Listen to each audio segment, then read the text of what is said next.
Hola, ¿qué tal? Bienvenidos a un nuevo capítulo de nuestro programa Antioquia TI, una historia que inspira el futuro.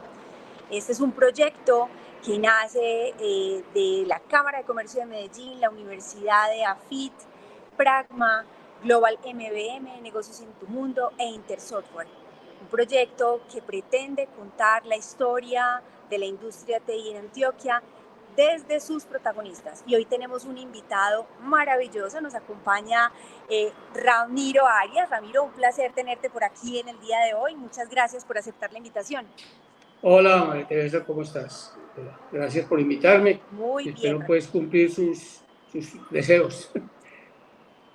Hombre, claro que sí, estamos de verdad muy contentos de poder conocer tu historia. Pues Ramiro es ingeniero y con una larga experiencia en el mundo de la tecnología, desde entidades financieras, desde entidades desarrolladoras de software, desde la academia, pero vamos un poquito más atrás antes de hablar de toda esa experiencia. Ramiro, cuéntanos un poquito quién es Ramiro Arias, su contexto familiar, de dónde vienes y qué te lleva a estudiar ingeniería. Bueno, yo desde muy niño he sido y sigo siendo inquieto por la tecnología. Desde que tenía 10, 11 años empezaba a trabajar o a jugar con los radios galena que llamaban en aquella época y a causar algunos cortocircuitos en mi casa. Y eso fue ya muy niño, estaba en primero bachillerato. Entonces, cuando llegué a decidir mi carrera, decidí por una carrera que tuviera que ver con el tema de la tecnología. En aquella época no existía la ingeniería de sistemas, ni los sistemas se hablaban como profesión y como estudio. Entonces, me gustaba decidir por la electrónica. En Medellín no había ingeniería electrónica. Entonces, no había ingeniería eléctrica en aquella época. Y entonces me inscribí en la Universidad Javeriana de Bogotá, que tenía ingeniería electrónica. Habían dos en Bogotá, los Andes y la Javeriana.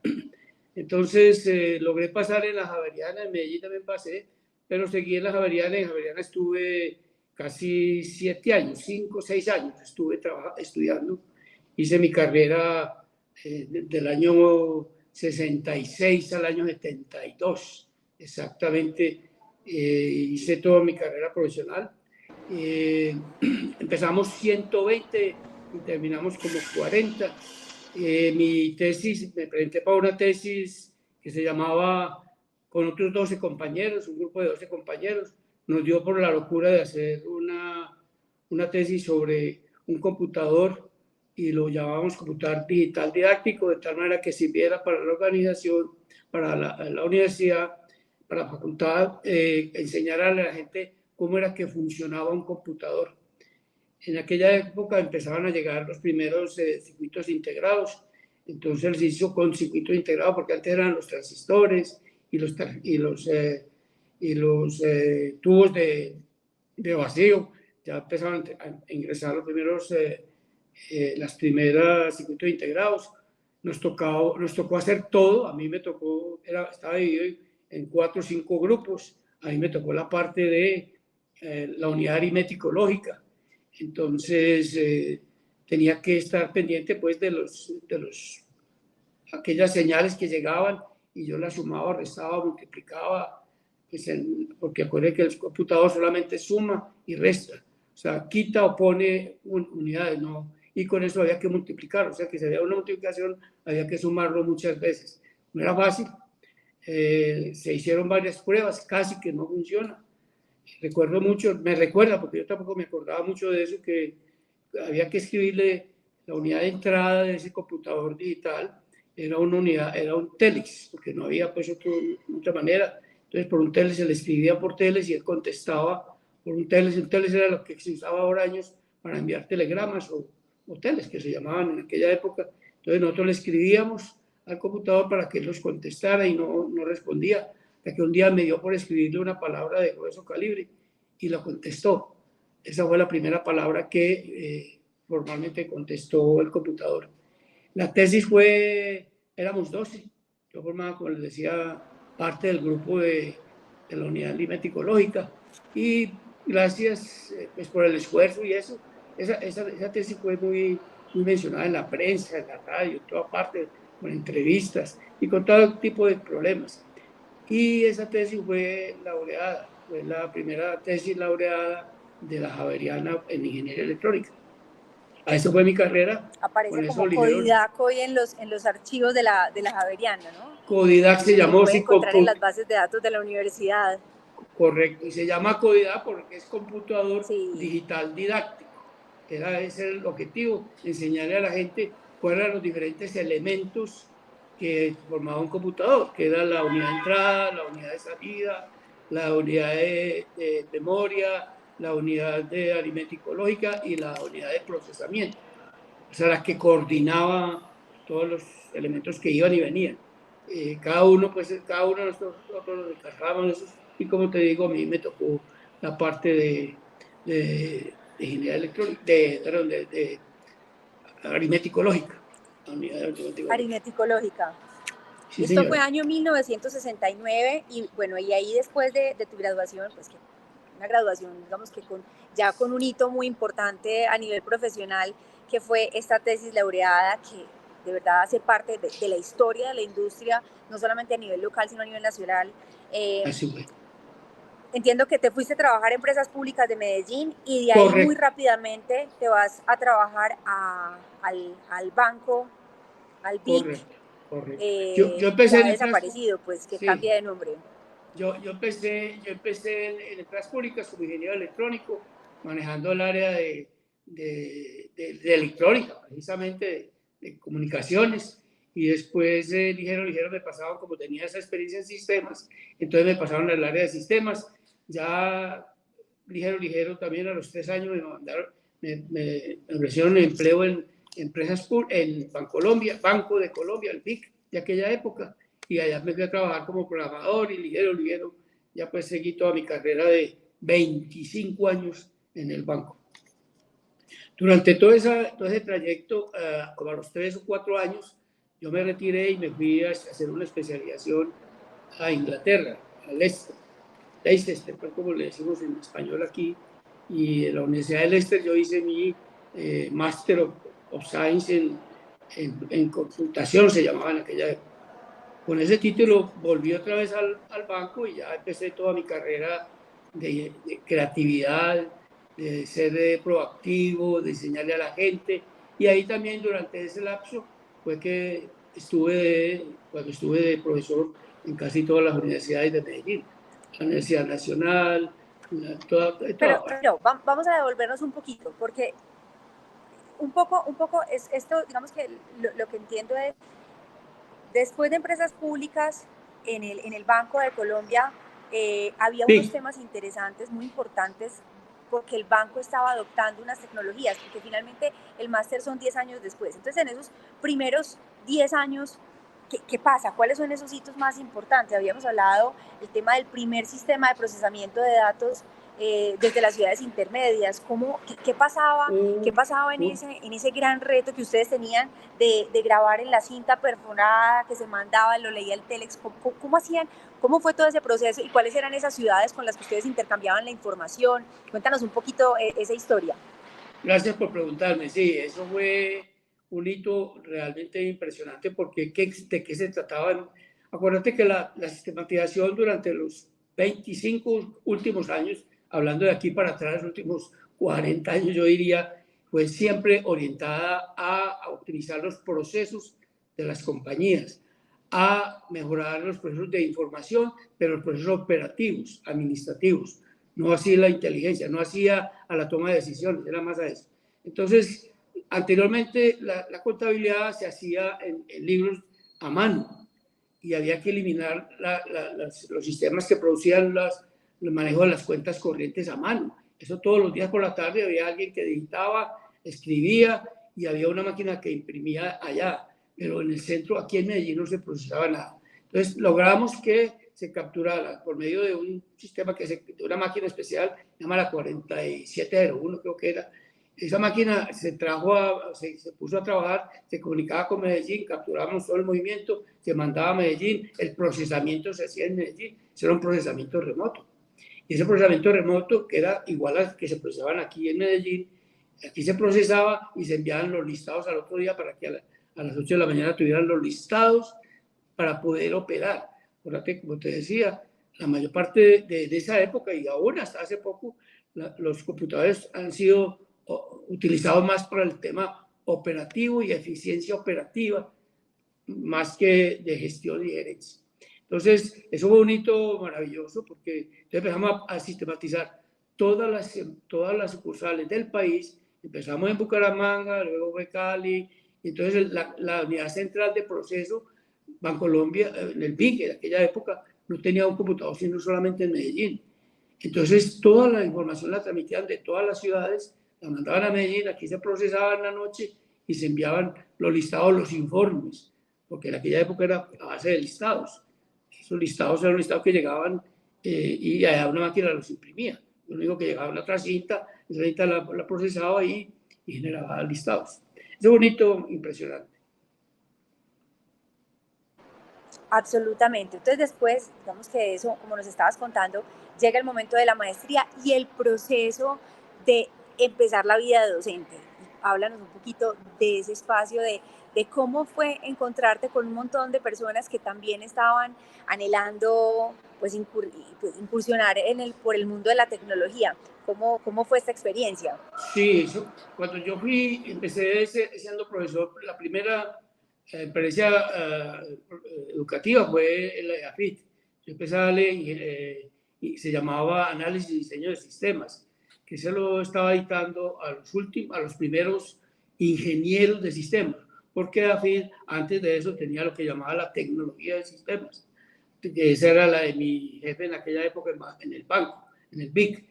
Ahí tuve la oportunidad de darle clases a varias personas que aún hoy son compañeros míos. Entre ellos, pues, mi último jefe, que fue Darío Solórzano, yo tuve la fortuna de darle clases a él de análisis y diseño de sistemas. Eran 6 nomás, y creo que era la primera cohorte de análisis y diseño de sistemas. Después vinieron muchos y ya eso, pero después seguí dando clases en varias universidades, como te decía, en la Nacional, en posgrados, en la Antioquia, en todos los politécnicos, en toda parte. Es una época de enseñanza, de transmitir el conocimiento que había obtenido allá en Inglaterra. Después de eso... Y luego también, pues, la católica. Sí, simultáneamente. Que ahí fue Está bien, sí, pero simultáneamente en el banco, en el PIC, empecé a jalonar la parte de innovación y creatividad, y entonces vinieron varios retos, que era montar los cajeros electrónicos, los sistemas de audio respuesta. Eso fue un hito también, porque era la primera vez que en Colombia se montaba eso. Acordate que en aquella época los teléfonos eran... Un poquito de anécdotas de esos procesos. Sí, eran de discado, los teléfonos eran de discado. Entonces el banco decidió comprar un aparatico que se ponía a la bocina del teléfono para que imitara los tonos, que hoy en día todos los teléfonos, pues, de las casas tienen este tono. Entonces a los clientes les dio eso. Yo recuerdo hacer la presentación de la audiorespuesta a la junta directiva, y algunos miembros de la junta directiva, bueno, ¿y quién responde allá? Eso no respondía a nadie, era una grabación. Conseguimos una voz que grababa la respuesta. Su saldo es tal. Y tenía que interpretarlo como en alguna ocasión hoy aquí el monto escrito. O sea, esa máquina leía los números y repetía en eso. Y a la gente le impresionaba eso, que una máquina respondiera y diera los saldos sin que hubiera una intervención humana. Se llamó el sistema de audio respuesta. También montamos el sistema de banca en línea, que era el sistema de todas las nóminas que mandaban a pagar en el banco, las mandaban en cintas.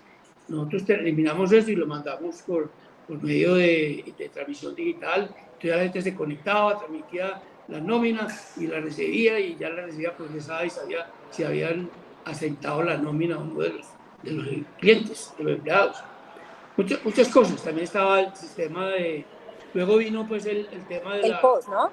El POS, la primera que se montó en la Candelaria, recuerdo muy bien, en esta cosa que queda ahí en el parque del Poblado.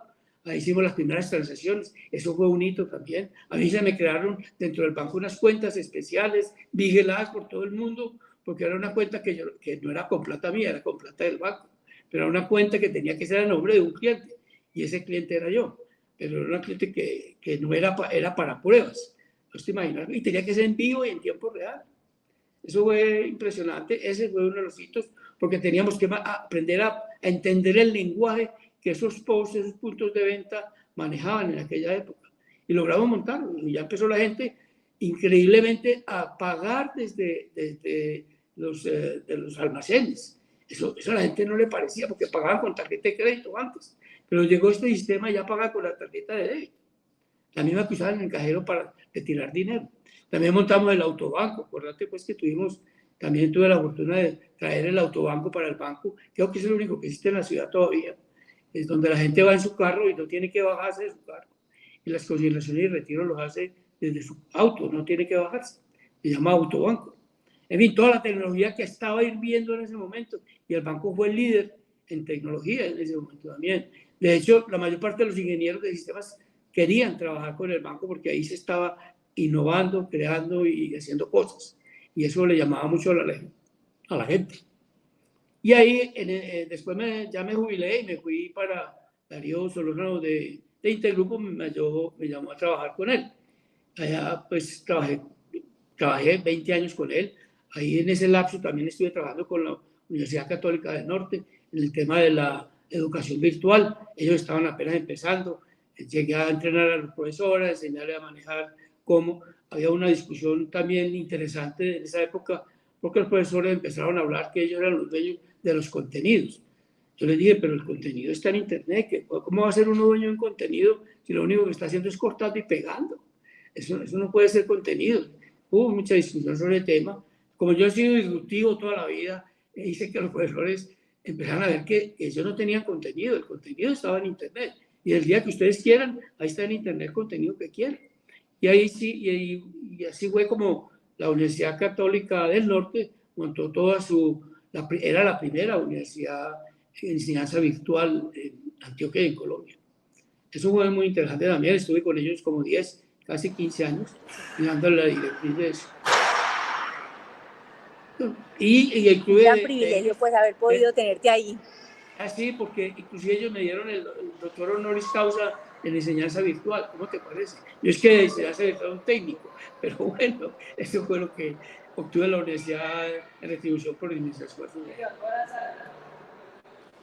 Ramiro, antes de pasar un poquito como esa experiencia de Intergrupo, que también hay mucho que contar de lo que pasó ahí, esos componentes tan disruptivos que trabajaron en el Banco de Colombia, ya nos decías el sistema de audio-respuesta, el banco en línea, el POS, el autobanco, ¿cuáles fueron como los retos más importantes? ¿Cuáles fueron los momentos más difíciles, esas barreras que ustedes tuvieron que superar en esos desarrollos?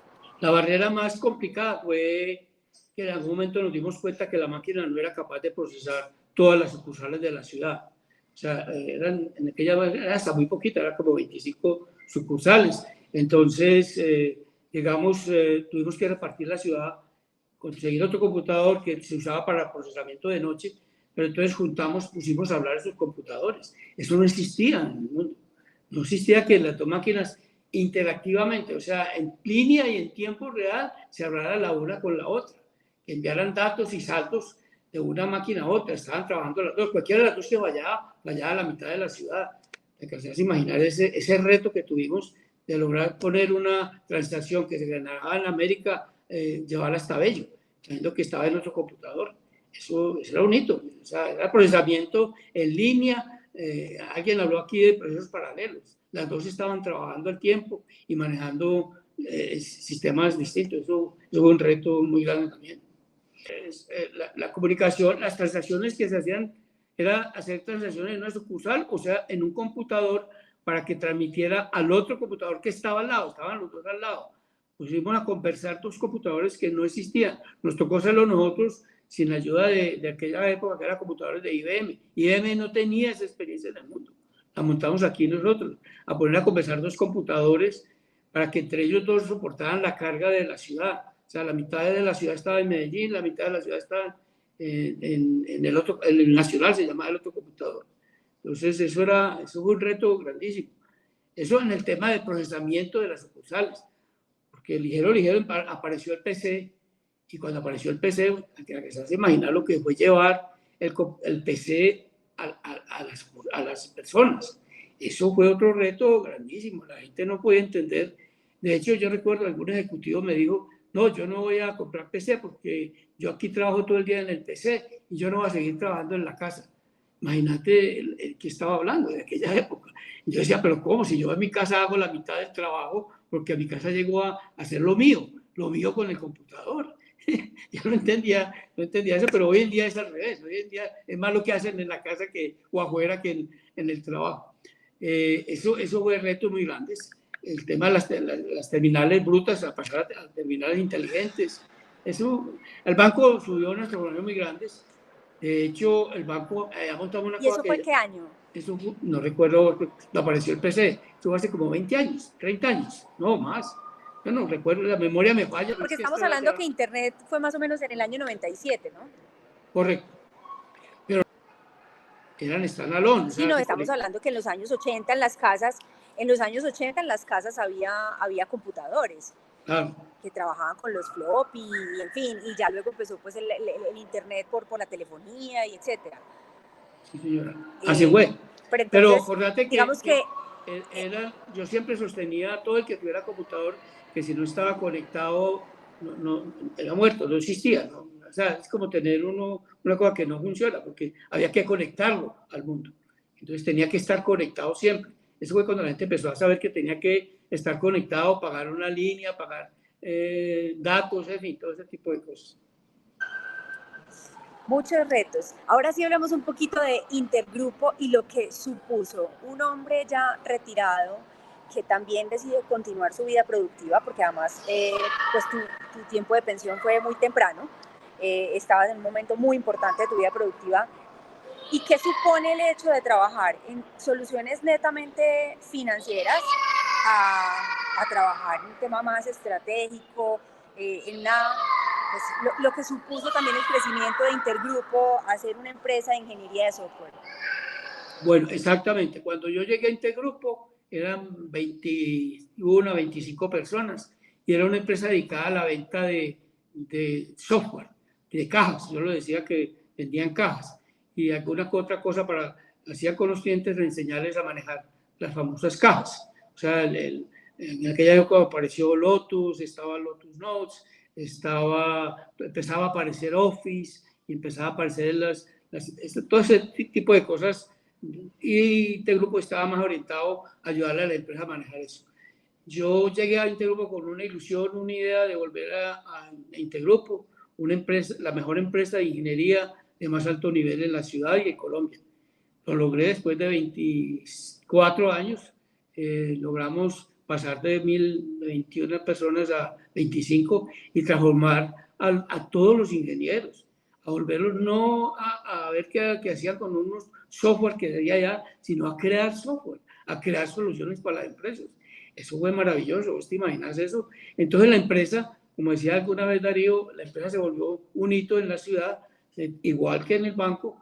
Los ingenieros querían trabajar con Intergrupo porque era una empresa de retos, de ingeniería, no era una empresa que salía a vender cosas de otros, no, vendíamos nuestra propia cosa. De hecho, hubo algunas discusiones al interior porque yo era enemigo de casarme, entre comillas, con una empresa de tecnología. Darío era muy amigo de Microsoft, yo era muy amigo de IBM, y hasta que le dije que ninguna de las dos, que nosotros debíamos de ser agnósticos. Lo convencí de que fuéramos agnósticos y esa fue nuestra labor, ser agnóstico, porque usted va a desarrollar software, va a ser una empresa de ingeniería, tiene que ser agnóstico totalmente, porque el mercado no le va a decir que me dé una solución de tal o cual, no. Yo soy agnóstico, yo le soluciono su problema, cuál es su problema y yo se lo soluciono. Ahí tuvimos varios retos, como fue traer aquí los procesos operativos en línea. Eso fue un reto, llevar a la empresa a lo que llamaban en aquella época el CMI 5, y todavía eso será válido, pero era el desarrollo por los más altos estándares de desarrollo. Llevamos el e-cloud, o la nube, a la mayor parte de la empresa, vinimos con esa teoría, en fin, muchas cosas se hicieron allá, y bueno, hasta que ya llegamos y llegó Darío a a vender la compañía, y entonces ya me tocó salirme porque yo ya no podía ser consultor de una empresa multinacional, yo era consultor, todavía pues hoy digo, he tenido muy buena amistad con Darío Solórzano, el dueño que era dueño de Intergrupo, ahora de Software One. Yo no podía ser pues ya consultor de una multinacional de ese tamaño, pero bueno, ese fue mi reto y Pero cumplí una mi gran ciclo. satisfacción, de 23 personas a 1700, 1800 Sí, señor. que son en el momento de la venta. O sea, que Sí, un señor. crecimiento de verdad muy importante en alrededor de 20 años. No Increíble, y de hemos verdad mencionado lo es de la una gran universidad acá. experiencia. Sí, lo que yo te iba a contar una cosa de la educación virtual.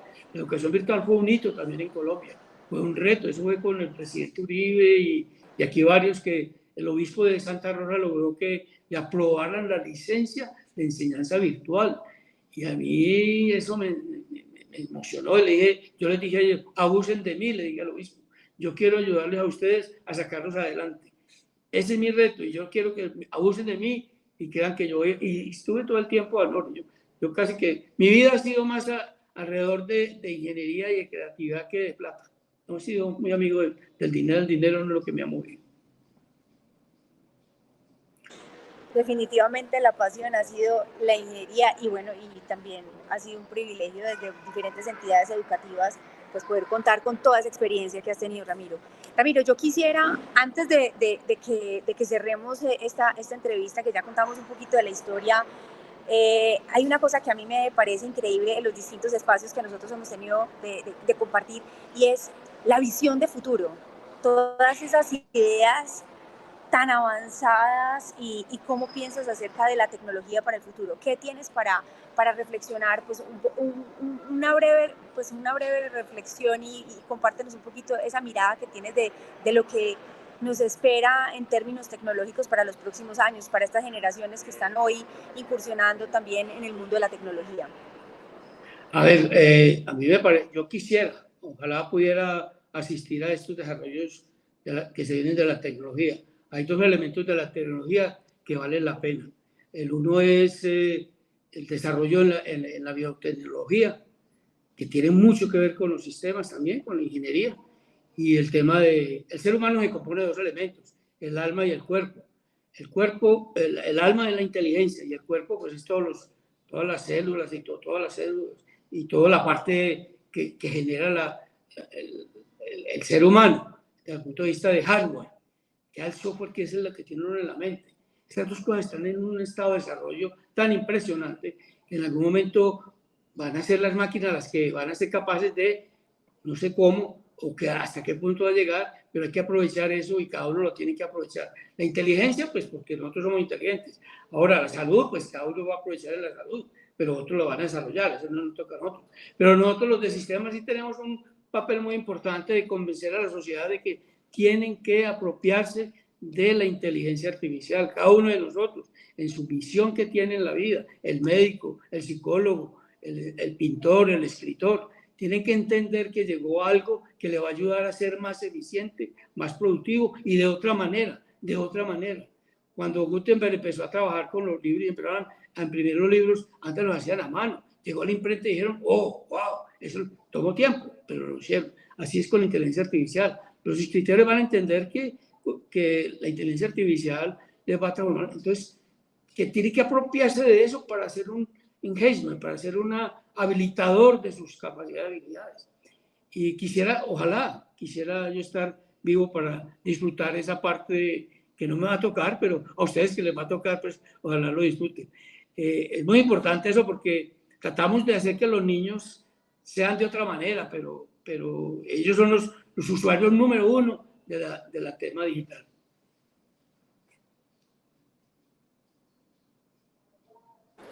Yo creo que hay grandes retos también, pero de verdad, tener personas como tú, Ramiro, que han tenido una experiencia tan increíble y sobre todo que has sido un visionario, qué privilegio y qué oportunidad para aprender y para ver más allá de lo que muchas personas no vemos.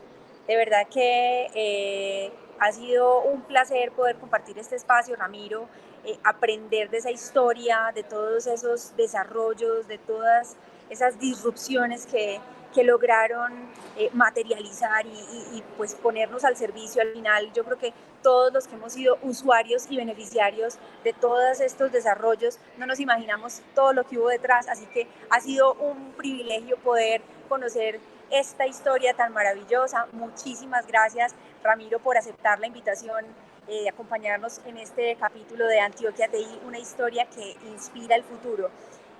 Bueno, pues espero que nos podamos volver a ver pronto y muchísimas gracias nuevamente. A ustedes, y a que ustedes. sigas llenando de conocimiento a las personas a tu alrededor. Gracias, gracias, eso lo haré y muchas gracias por haberme invitado. Yo nunca soy ejemplo de nada, pero qué bueno que me hayan preguntado cosas y a mí me gusta hablar de la tecnología más que de mí. Muchas gracias. Muchísimas gracias, Ramiro. Nos vemos en Bueno, un próximo capítulo de Antioquia TI, una historia que inspira el futuro. Chao. chao, chao.